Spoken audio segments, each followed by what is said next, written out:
Как пройти в библиотеку? Таким вопросом в полночь уже никого не удивить. Более 700 учреждений по всей стране работали от заката до рассвета в рамках всероссийской акции «Библианочь-2014».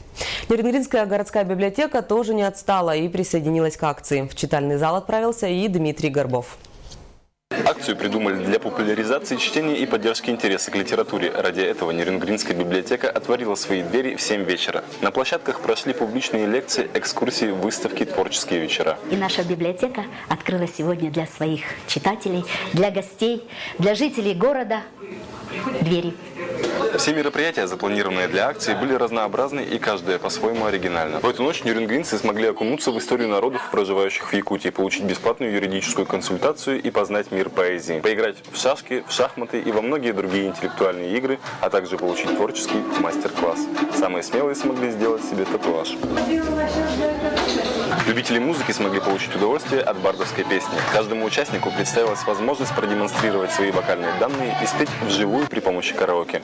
Поклонники поэзии вновь смогли встретиться с любимыми поэтессами Ольгой Галюк и Ириной Рябовой, а также увидеть необычную красоту природы Южной Якутии, запечатленную на фотографиях Ольги Галюк.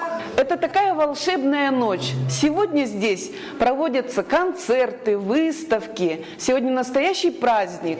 Тема «Библианочи-2014» «Как здорово, что все мы здесь сегодня собрались» соответствовала позитивной и весенней атмосфере.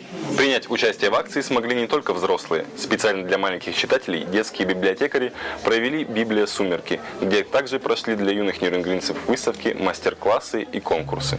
Дмитрий Горбов, Надежда Акимова, Семен Амосов, НВК «Саха», Нерюнгри.